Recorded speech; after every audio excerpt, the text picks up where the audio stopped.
When I walked into the Christmas party, my sister-in-law announced, "Open all the windows, the Indian has arrived." She said it in front of the entire family while holding the expensive perfume set I'd bought her, and my husband Kevin just sat there silently, while his mother laughed and said at least someone was addressing the elephant in the room. She put the gift aside without thanking me and went back to opening presents from other people. There's no smell problem. I shower twice a day and wear deodorant. Ashley laughed and looked at everyone for support. All Indians say that, but we can still smell you. It's in your pores from all that disgusting food. The spices leak out of your skin. Her husband Tom nodded along. Ashley's right. We have to air out the house for days after you visit. We'd been there 10 minutes and I'd brought homemade cookies, not Indian food. I made snickerdoodles. There's no curry involved. Kevin's mother jumped in. But you cook it at home. The smell sticks to you. It's embedded in your clothes, your hair, everything. Poor Kevin must be nose blind by now. Kevin still said nothing, just unwrapped his presents. I use unscented laundry detergent and fragrance-free shampoo. If anything smells, it's not coming from me. Ashley stood up and walked past M.E., dramatically holding her nose. See, I can smell it from here. That distinctive Indian stench, like rotting spices and body odor. She was wearing so much perfume it mad. My eyes water, but apparently, I was the problem. Ashley, you haven't showered in 3 days. You mentioned it when we arrived. She got defensive. I don't need to shower daily. White people don't have the same oils. We're naturally cleaner. She said this with greasy hair and visible food stains on her Christmas sweater.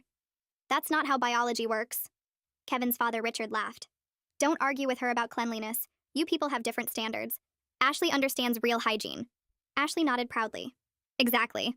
I use dry shampoo. Very European. Indians wouldn't understand because you're all about excess. Too much food, too much smell, too much everything. Her son Jason, who was 8, repeated what he'd clearly heard before. Mom says we can't visit your house because it smells like dirty people. Even the child was trained. We've never invited you to our house. Ashley smirked. Obviously.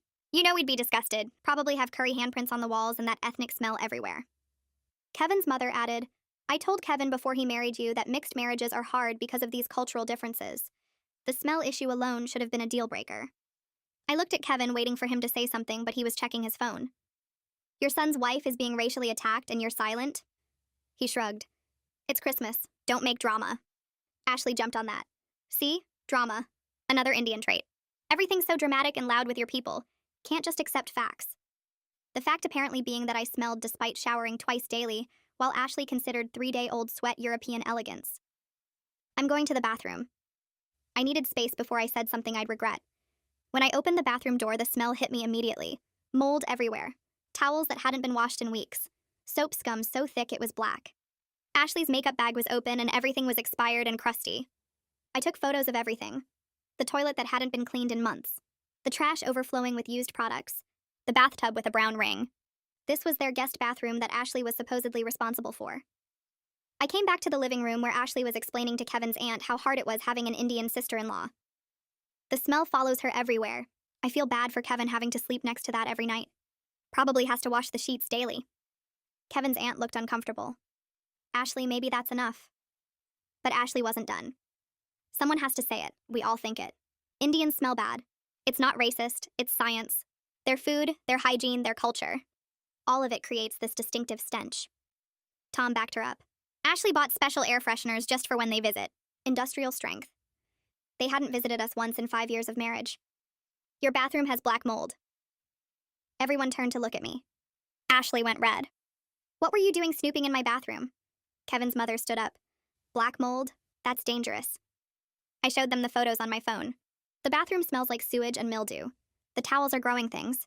There's makeup from 2015 still being used. Ashley tried to grab my phone. You had no right to document my private space. Richard looked at the photos.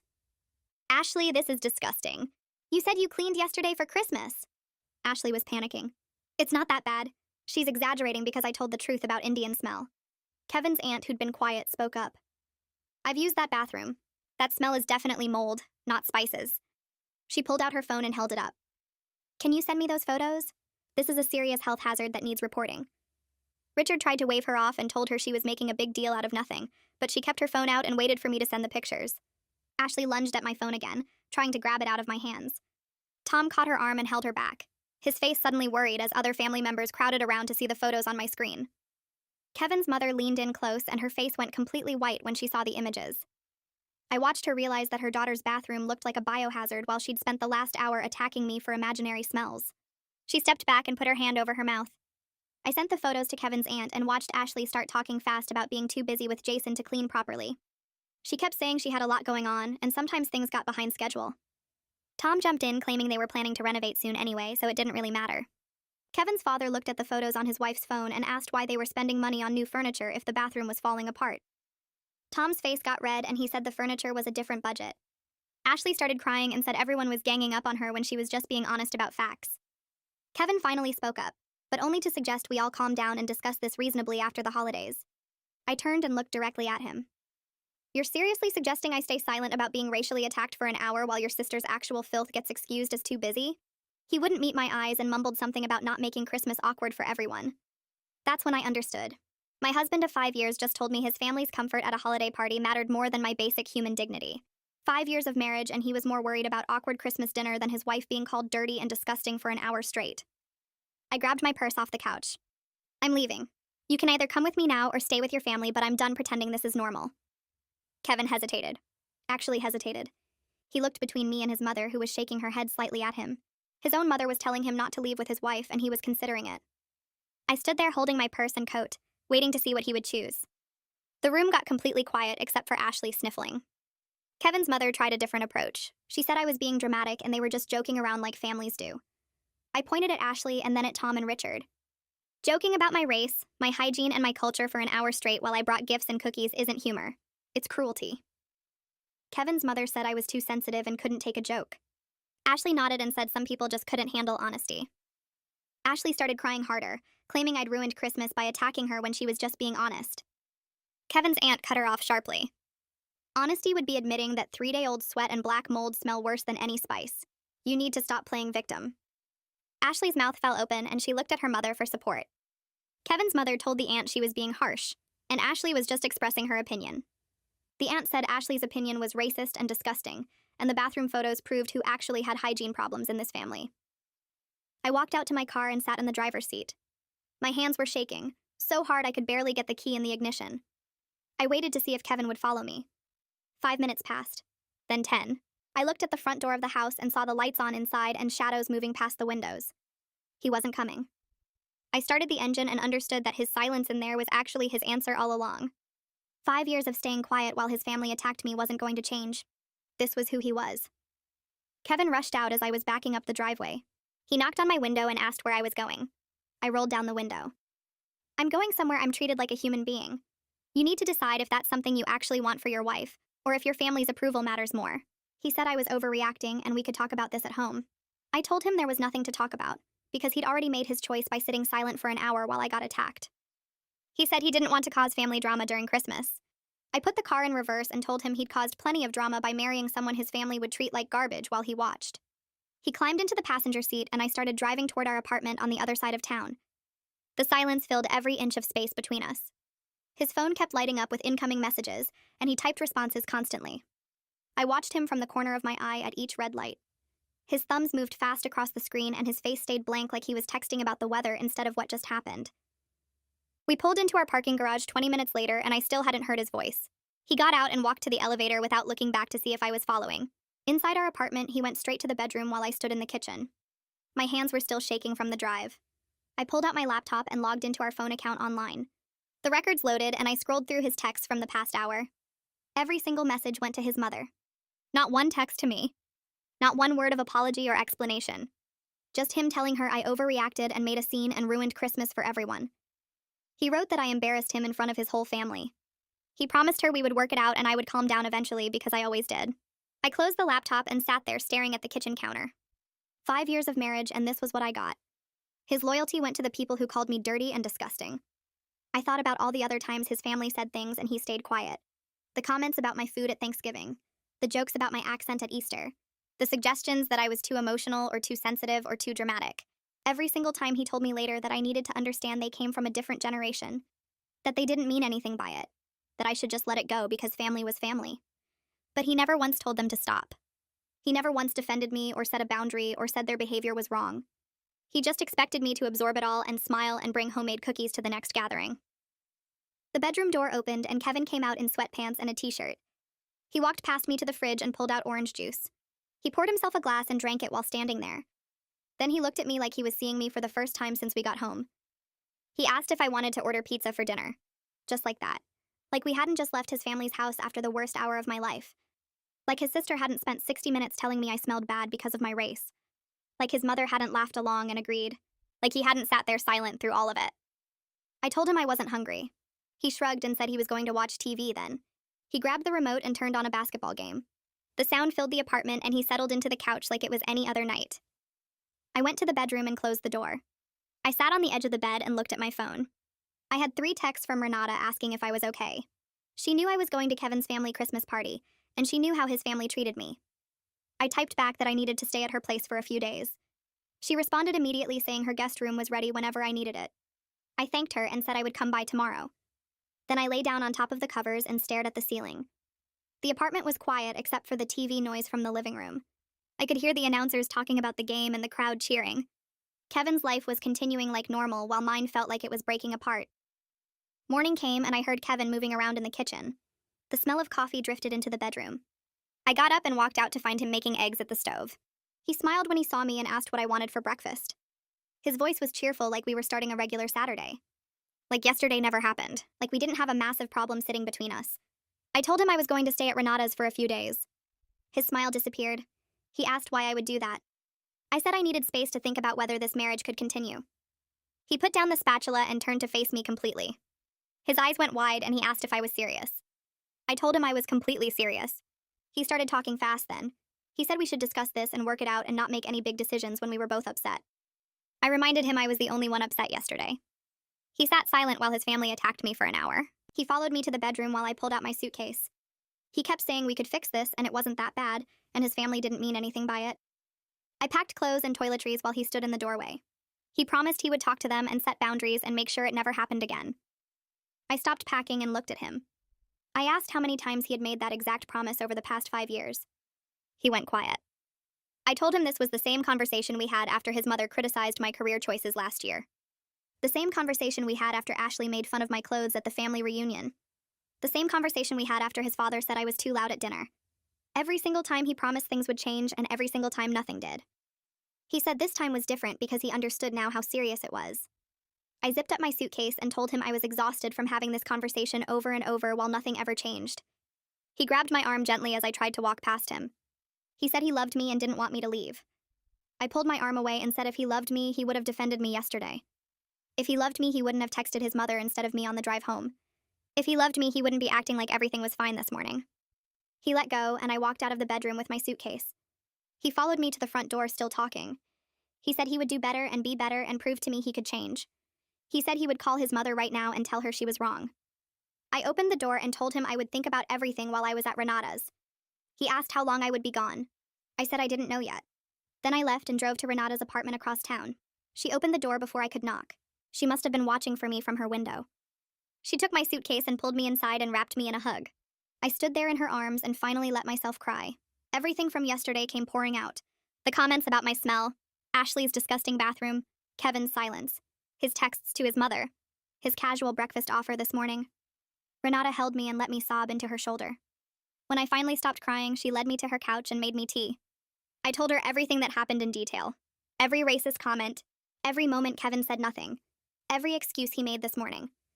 She listened and her face got angrier with each thing I described. When I finished, she said she was furious on my behalf. Then she said something that made my stomach drop. She pointed out this wasn't the first time Kevin chose his family's racism over my dignity. It was just the most obvious example. We sat there while that truth settled over me. She was right. This wasn't new behavior from Kevin. It was just the worst version of behavior he had shown for 5 years. Renata got up and came back with a notebook and pen. She said we should make a list of every time Kevin stayed silent during family racism. I didn't want to at first. Writing it down would make it real and permanent. But she insisted gently. She said I needed to see the pattern clearly. So we started listing incidents. His mother's comment about my food last Thanksgiving. Ashley's joke about my accent at Easter 2 years ago. Richard's statement that I was too sensitive at Christmas 3 years ago. Kevin's aunt asking if I was sure I wanted to wear traditional Indian clothes to the family photo. His mother suggesting I straighten my hair because it would look more professional. Ashley saying my cooking smelled weird when I brought food to a potluck. On and on the list grew. Renata wrote each one down in her neat handwriting. When we finished counting, we had 23 separate times. 23 occasions where someone in Kevin's family said something racist or culturally insensitive, and Kevin either stayed silent or told me later I was overreacting. Seeing it written out like that broke something in me. Each incident alone seemed small enough to excuse, but together they formed a clear picture of a man who would never protect me from his family. Renata put down the pen and asked if I had thought about talking to a lawyer. Just to understand my options, she said. Not to make any decisions yet, but just to know what was possible. I hadn't considered it before that moment. Divorce felt too big and too final. But looking at that list of 23 times made me realize this marriage might already be over. I asked if she knew anyone. She nodded and pulled out her phone. She had a friend who worked in family law named Graham Callahan. She said he was kind and straightforward and would give me honest advice. I took his number and called him right there from Renata's couch. His assistant answered and I explained I needed a consultation. She scheduled me for Monday afternoon. I hung up and felt both relieved and terrified. Talking to a divorce lawyer made everything feel more real. Graham's office was in a tall building downtown with big windows overlooking the city. His assistant led me to a conference room and he came in a few minutes later. He was older with gray hair and a calm expression. He shook my hand and asked me to tell him what brought me in. I went through everything. The Christmas party. Kevin's silence. The 5 years of similar incidents. The list Renata and I made. He listened without interrupting and took notes. When I finished, he looked up at me. He said emotional abuse and failure to protect from family harassment were valid reasons for divorce in our state. He said I wasn't overreacting like Kevin kept suggesting. He explained the process would take several months and we would need to divide assets and handle paperwork. He asked if Kevin and I owned property together. I said no, we rented our apartment. He asked about joint accounts. I said we had one checking account but kept separate savings. He nodded and said that would make things simpler. Then he asked the question I had been avoiding. He asked if I was sure I wanted to proceed with divorce, or if I wanted to try counseling first. I told him I didn't know yet. He said that was okay, and I should take time to think. He gave me his card and said to call when I was ready. I drove back to Renata's feeling drained. She was making dinner when I got there. I told her what Graham said. She asked how I felt about it. I said I felt sad and angry and relieved all at once. Sad that my marriage was ending. Angry that Kevin never defended me. Relieved that maybe I could have a life without constantly defending my right to exist. We ate pasta and watched a movie and didn't talk about Kevin or his family for the rest of the night. 3 days went by at Renata's place. Kevin texted me constantly asking when I was coming home. I didn't respond much. Then on the third evening, someone knocked on Renata's door. She looked through the peephole and turned to me with wide eyes. She said Kevin was outside with flowers. I sighed and told her to let him in. He came inside holding a huge bouquet of roses and a folded letter. He asked if we could talk privately. Renata looked at me and I nodded. She went to her bedroom and closed the door. Kevin sat down across from me and put the flowers on the coffee table. He said he wrote me a letter explaining everything. He handed it to me and I unfolded the pages. His handwriting covered both sides. I read while he sat there watching me. The letter talked about how much he loved me, how he knew he messed up, how he promised to do better going forward, how I needed to understand his family was set in their ways and changing them would take time, how he hoped I could be patient while he worked on setting boundaries. But nowhere in the 3 pages did he actually say what his family did was wrong. Nowhere did he call it racism. Nowhere did he condemn their behavior or take full responsibility for his silence. It was all about him trying harder and me being more understanding. I finished reading and folded the letter back up. I handed it to him and said I would consider marriage counseling, but I was also keeping my consultation with Graham. And he needed to understand I was serious about divorce if things didn't change fundamentally. He agreed immediately. Too fast. Like he was just saying what I wanted to hear. I realized in that moment he thought this was another incident he could smooth over with temporary good behavior. He thought if he was nice for a few weeks, I would come back and everything would return to normal. He didn't understand this was different. This was me actually considering leaving for good. 2 weeks later, we sat in a marriage counselor's office. Kevin had found her online and made the appointment. Her name was Dr. Smith, and she had a small office with comfortable chairs and soft lighting. She asked us each to explain why we were there. Kevin went first. He said we had a disagreement at a family gathering and it got blown out of proportion. He said his family could be difficult sometimes, but they meant well. He said I was very sensitive about cultural issues and sometimes overreacted to things that weren't actually racist. Dr. Smith turned to me and asked for my perspective. I went through what happened at Christmas. The comments about my smell, Ashley's bathroom, Kevin's silence, his texts to his mother, the list of 23 incidents over 5 years. Dr. Smith listened carefully. Then she said something that made Kevin's face change. She said racist attacks from family members were serious forms of emotional abuse. She said a spouse's silence during those attacks enabled the abuse and made the person complicit. She said this wasn't about family dynamics or cultural differences. This was about basic respect and protection. Kevin got defensive immediately. He said maybe we needed a different counselor who understood family loyalty better. Someone who knew that you can't just cut off your family because they say things you don't like. Dr. Smith stayed calm. She said family loyalty didn't mean accepting abuse. She said healthy families could disagree and set boundaries without cutting anyone off. Kevin crossed his arms and said he didn't think this was working. I looked at him and saw clearly that he wasn't here to change. He was here to get validation that I was wrong. When the counselor didn't give him that validation, he wanted to leave. Dr. Smith asked if we wanted to schedule another session. I said yes. Kevin said he would think about it. The next day, Kevin's aunt called me. She asked how I was doing, and I said I was okay.